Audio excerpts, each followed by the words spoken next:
terceiro livro do início da Bíblia, não é? Gênesis, Êxodo, Levítico, está no Pentateuco da Bíblia, os 5 primeiros livros. Quem achar, diga amém. Eu quero falar com vocês nesta noite sobre um assunto muito importante para a igreja.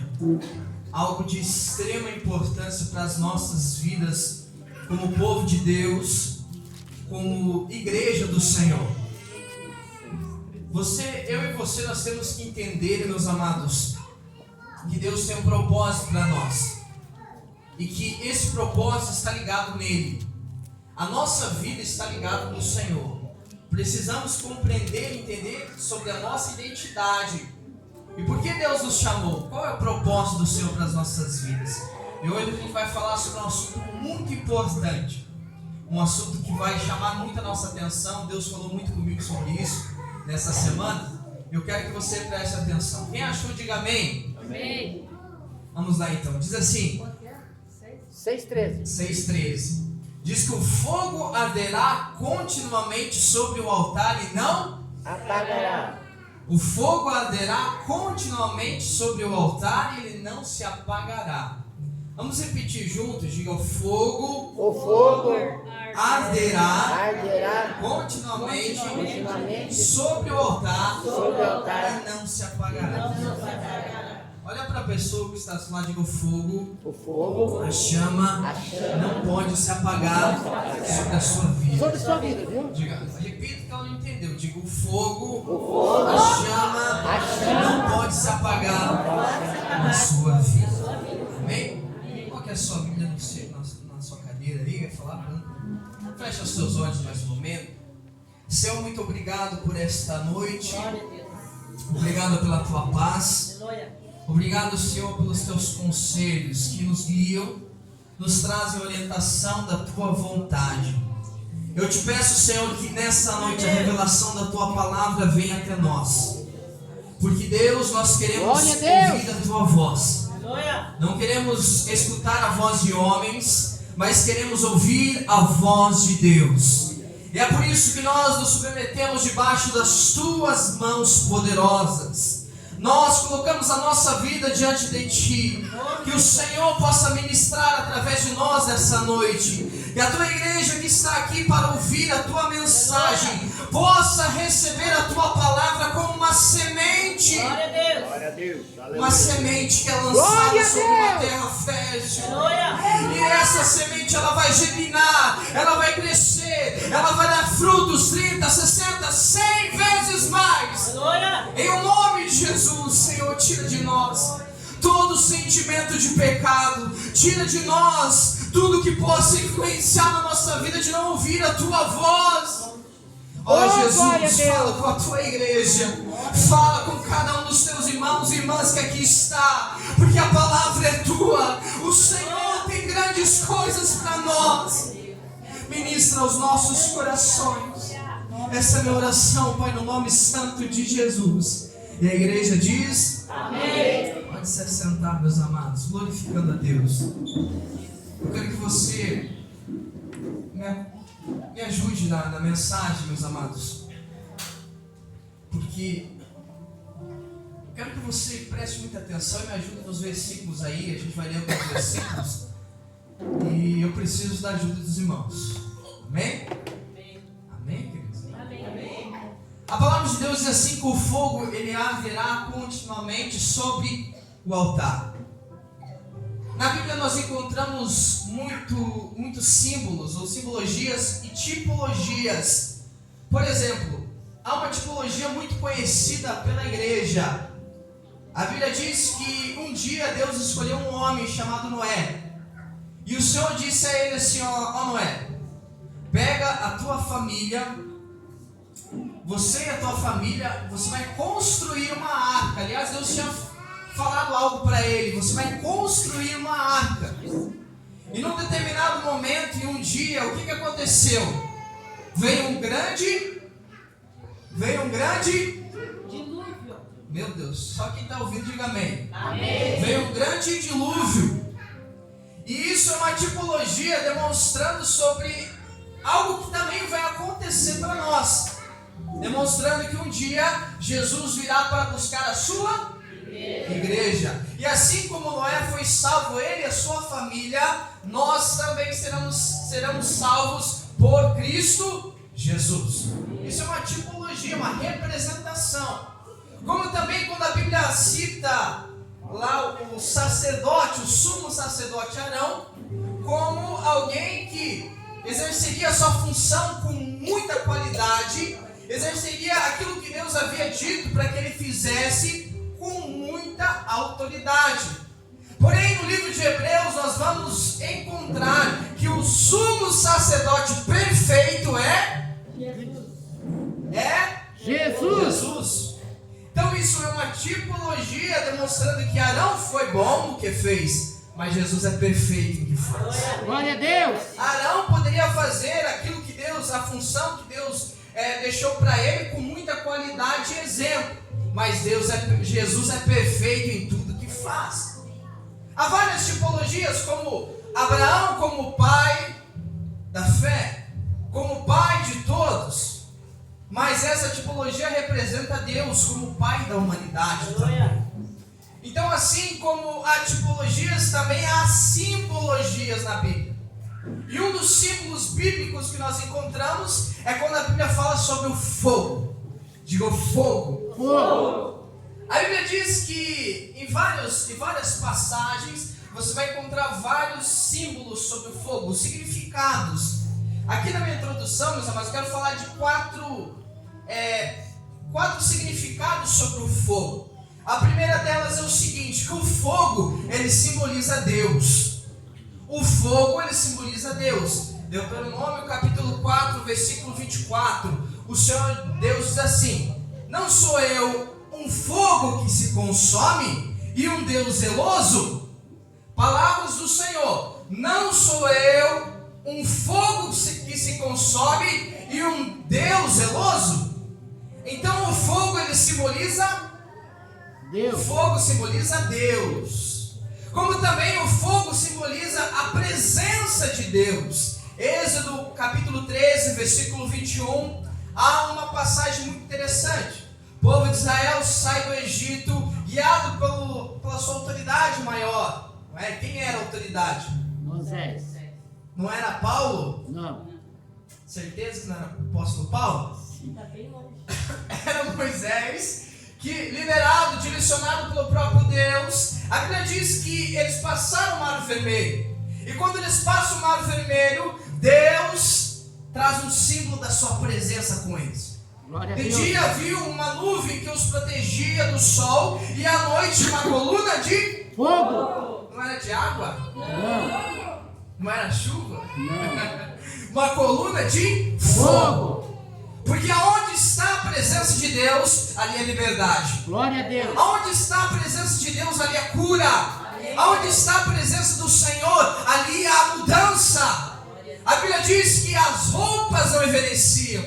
A Bíblia fala que os calçados não envelheciam. Diz que não havia doença no meio do povo. Sabe por quê? Porque aonde está a presença do Senhor, ali a manifestação de Deus é grandiosa.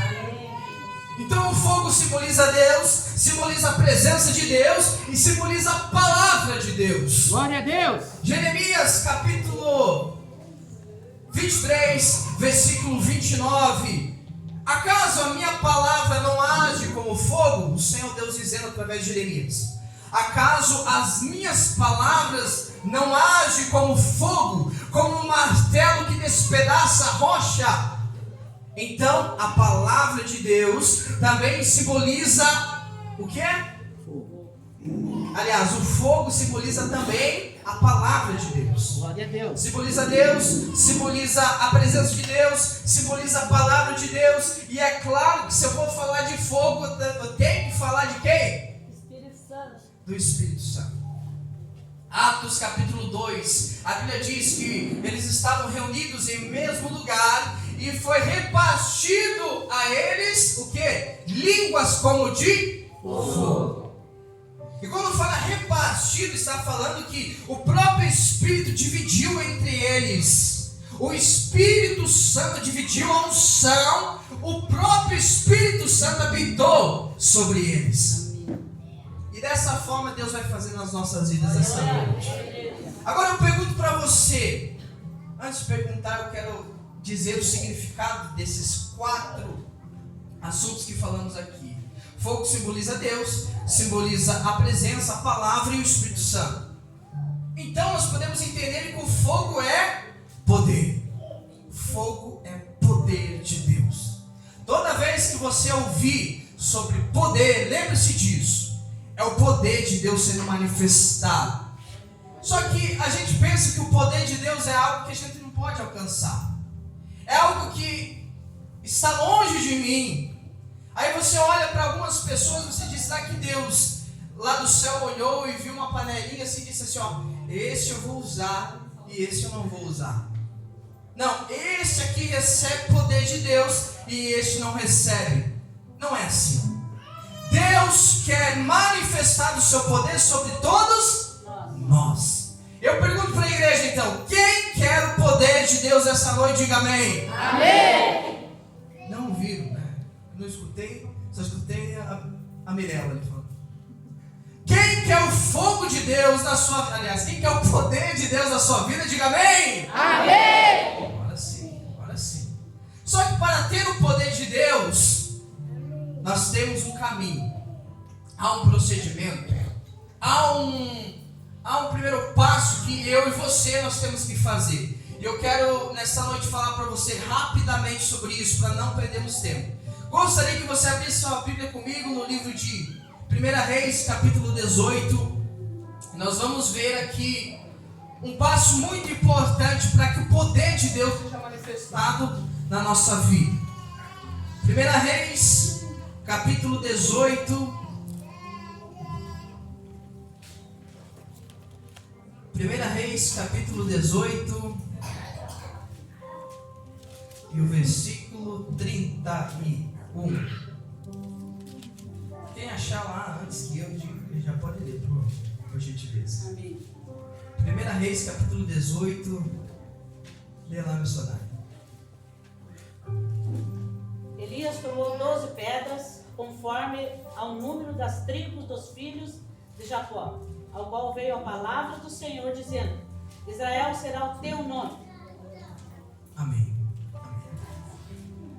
O que está acontecendo aqui? Eu quero que você entenda isso. Ouvimos aqui que para termos o poder de Deus nós precisamos fazer algo. Há um posicionamento nosso como igreja. E aqui o profeta Elias está diante dos profetas de Baal. Eram 450 mais os 400 de Aserá, acho que é. Eles estavam diante de Elias e o altar estava dividido. Quando o altar está dividido, ali há confusão. Quando o altar está dividido, ali há dúvidas. E eu quero que você entenda, antes de eu falar aqui continuando sobre Elias, que o altar simboliza também algo nas nossas vidas. Nos dias de hoje, o altar simboliza a nossa vida. O altar simboliza eu e você. O altar simboliza eu e você. Diga, o altar simboliza a minha vida. Biblicamente é isso. Nós somos o altar. Entendendo isso, meus amados, nós entendemos que sem altar não há fogo. O fogo ele vai arder continuamente sobre o altar. Então precisa o altar estar ali para que o fogo ele consuma o sacrifício. Agora nós vemos Elias diante de um povo que está dividido. O povo ele queria Deus, mas ele queria viver a sua vontade. Esse é um reflexo dos nossos dias de hoje. As pessoas querem Deus, mas querem viver em pecado. As pessoas querem viver a vontade de Deus em termos, mas querem viver no mundo. As pessoas elas querem receber as maravilhas, os dons de Deus, a manifestação, o poder de Deus, mas não quer mudar de vida. E altar dividido não recebe o poder de Deus. E é isso que Elias está diante do povo. Ele diz assim: ei, ou vocês servem a Baal, ou vocês servem a Deus. Mas não existe um meio termo, não existe um muro que eu fico diante do muro, eu não sei se fico com Deus ou se eu fico com o mundo. Não é assim. A Bíblia diz em Mateus 6,24 que não há como servir a dois senhores.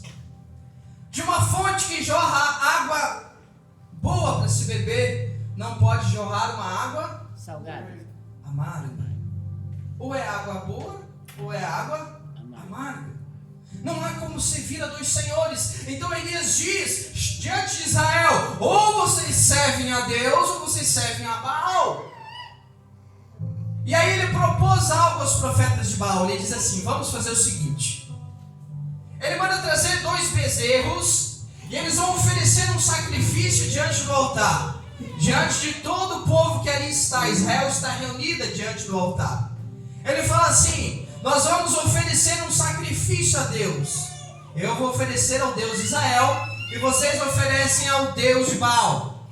Aquele Deus que responder com fogo e consumir este sacrifício sobre o altar será o verdadeiro Deus. Então ele propôs isso.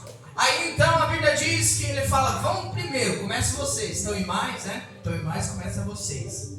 Os profetas de Baal colocaram o bezerro sobre o altar, colocaram a lenha antes e começaram a fazer o seu ritual para o sacrifício.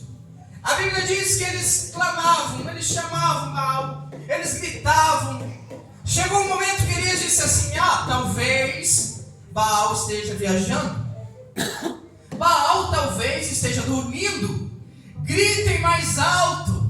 E eles gritavam, eles chamavam, eles clamavam. Está aqui, depois você lê lá na tua casa, 1 Reis 18.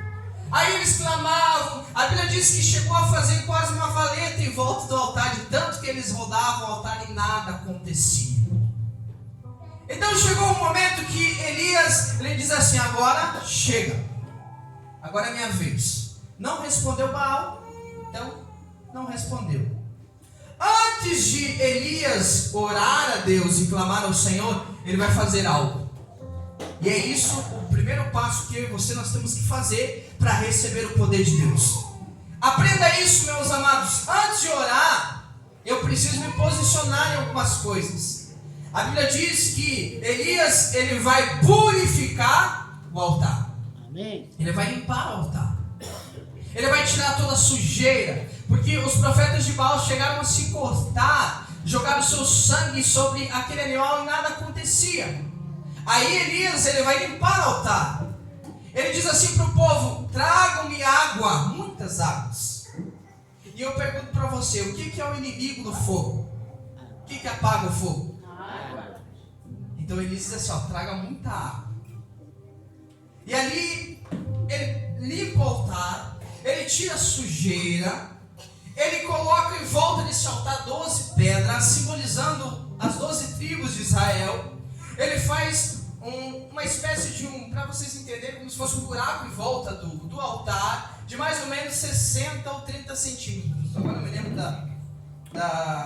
quanto era a espessura. Mas ele faz um buraco em volta do altar e ele começa a limpar o altar. Ele tira toda a sujeira e ele limpa, ele enche de água. Ele limpa. E o que nós aprendemos com isso? Que antes de eu receber o poder de Deus, eu preciso limpar esse altar. Como eu disse para vocês, o altar simboliza a nossa vida. O que nós precisamos limpar nessa noite? O que precisa ser tirado? Qual é a sujeira que precisa ser arrancado de nós para que o poder de Deus seja manifestado? Porque se nós somos o altar de Deus, a palavra de Deus vai ser manifestada através de mim e você. Amém. Se nós somos o altar, o Espírito Santo vai estar sobre nós. Se nós somos o altar, a presença de Deus vai estar aonde você for. Glória a Deus. Você vai chegar no lugar e a presença de Deus está ali, porque o fogo, o poder de Deus está sobre você. Agora, não há como o poder de Deus estar sobre as nossas vidas enquanto o altar estiver sujo. E a sujeira é o pecado. é a natureza pecadora que está em nós e tenta nos corromper, tenta nos levar a um mundo de iniquidades e coisas malignas. Mas nós precisamos purificar as nossas vidas de toda sujeira. Por isso eu disse para você aqui no início, precisamos entender, há um propósito de Deus para as nossas vidas. Glória a Deus. Deus tem o melhor para mim e para você, mas nós temos que nos posicionar. Elias então limpa o altar, ele tira toda a sujeira. Depois, quando ele coloca as lenhas, coloca o sacrifício sobre o altar, aí ele vai orar. Glória a Deus. Primeiro, meus amados, tem que se posicionar. Tem que olhar para as nossas vidas e ver o que tem que ser tirado. Depois você ora. Ele limpa o altar, purifica, aí agora ele vai orar. Ele vai interceder ao Senhor. E aqui a Bíblia vai dizer o seguinte. Deixa eu ver o versículo aqui. Lá no versículo 37. Ele diz: responde-me, ó Senhor. Responde-me. Desculpe, meus queridos, mais acima aqui, ó. 36. Sucedeu que no momento de ser oferecido o sacrifício da tarde, o profeta Elias se aproximou. Agora sim, e disse ao Senhor: ó Senhor Deus de Abraão, Isaque e de Israel, manifesta hoje que tu és Deus de Israel, e que eu sou teu servo, e que conforme a tua palavra fiz todas essas coisas. Responde-me, Senhor, responde-me, para que este povo conheça quem tu és, e o Senhor é Deus. Glória a Deus. Tudo fizeste voltar segundo a sua vontade. E a Bíblia diz que no mesmo instante caiu fogo dos céus e consumiu todo o holocausto. Glória a Deus.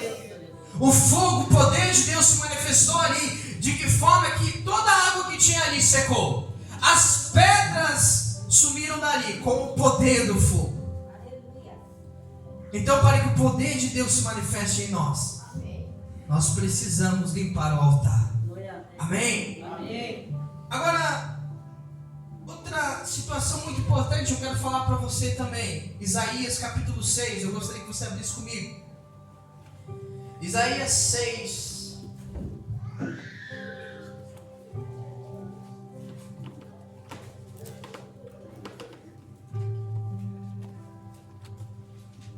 Isaías capítulo 6. Nós vamos ver algo sobre o altar também, muito importante. A palavra de Deus, o poder de Deus, a presença, o Espírito Santo vai se manifestar sobre nós nessa noite. Glória. Em nome de Jesus. Acharam aí, queridos? Vamos lá. Diz assim: no ano em que o rei Uzias morreu, eu vi a glória de Deus. E ele diz que ele viu assentado sobre um alto trono e submisso a ele, e a cauda do seu manto enchia o templo. Serafins estavam por cima dele, cada um tinha 6 asas, com 2 cobriam o seu rosto, com 2 cobriam os seus pés, e com 2 voavam. E clamavam uns aos outros, dizendo: Santo, Santo, Santo é o Senhor. E os umbrais das portas se moveram à voz do que clamava, e a casa se encheu de fumaça. Aí nesse instante, quando Isaías está nessa visão, e ele vê o trono de Deus, ele vê o Senhor, ele vê anjos, querubins ali, serafins, aliás. E neste momento ele diz o seguinte: ai de mim que sou pecador. Isaías sabia qual era o procedimento para a purificação dos pecados. Se você ler lá em Levíticos, o versículo que lemos, 6:13, em diante ali você vai ver que havia uma espécie de um ritual para que os pecados fossem perdoados. De que forma? Tinha que ser oferecido um sacrifício, havia uma preparação no lugar, era todo específico, o próprio Deus havia dito como deveria ser feito, e depois desse ritual, desse oferecimento ao Senhor, os pecados eram perdoados. Glória a Deus. Mas aqui Isaías está diante do Senhor. E ele diz: ai de mim, porque eu sou pecador. Sou um homem falho. E eu não posso estar onde estou. Há pecados em mim. Aí a Bíblia diz que o anjo, ele vai com uma tenaz. O que é uma tenaz? Uma tenaz é uma espécie de não é um alicate, né? A palavra seria tenaz, é uma espécie de um equipamento que pega a brasa e é tirado do fogo. Entende? Então a Bíblia diz que com uma tenaz o anjo, ele vai e pega uma brasa viva do altar. Repita comigo, digo: o anjo, ele pega a brasa viva do altar. E diz a palavra que essa brasa viva tirada do altar vai purificar Isaías. Ou seja, o processo é muito mais rápido. Ele é purificado no mesmo instante. E eu pergunto para você, o que significa isso então? Meus amados, o altar somos nós. E como esse altar pode ser purificado? Mais do que isso, como Deus pode purificar vidas através do altar que somos nós? Quando o sacrifício perfeito está sobre este altar. Pedro vai dizer que Jesus, como um cordeiro imaculado, se entregou por nós naquela cruz. Foi o sacrifício perfeito, sem pecado. Jesus é o sacrifício perfeito. Amém. Isso significa, meus amados, que o sacrifício perfeito tem que estar sobre o altar que é a nossa vida. Glória a Deus. Porque quando esse altar estiver com o sacrifício perfeito, aonde você estiver, você interceder a Deus por pessoas e orar no nome de Jesus, a cura vai acontecer. Aonde você estiver, você vai chegar diante de uma pessoa e dizer assim: está se sentindo sozinho? Receba o toque do Senhor agora. A presença de Deus vai ser manifestada. Porque sobre o altar que é minha e a tua vida está Jesus. Jesus está ali. E naquele mesmo momento, Isaías recebeu o toque de Deus. E ele mudou. A vida dele mudou. Como eu disse para vocês, meus amados, se nós queremos a presença de Deus, se queremos o poder de Deus, se nós queremos a palavra de Deus sendo manifestada através de nós, e o Espírito Santo, precisamos limpar o altar. Porque no altar sujo, o Senhor não habita. Em um altar que está imundo, o sacrifício perfeito não pode estar sobre esse altar. E há uma necessidade de eu e você, como igreja, todos os dias, nós precisamos perseverar em limpar esse altar. Glória a Deus. Porque o fogo ele arderá continuamente, mas a chama que vai estar acesa sobre esse altar, quem vai colocar lenha para que o fogo ele continue ardendo, somos nós. Amém. O altar ele recebe o sacrifício, mas se esse altar não estiver limpo, não estiver purificado, a chama vai se apagando. Aí as ilusões do mundo vêm, aí as dificuldades vêm, a gente cai, a gente não tem mais saída. Não é que não tenha mais saída, é que o fogo está se apagando. E enquanto nós não entendemos que nós precisamos acender a chama que age, o fogo que se consome, que é o poder de Deus em nossas vidas, nós vamos fraquejar. Olha o que o salmista diz aqui, deixa eu ver o que eu anotei aqui.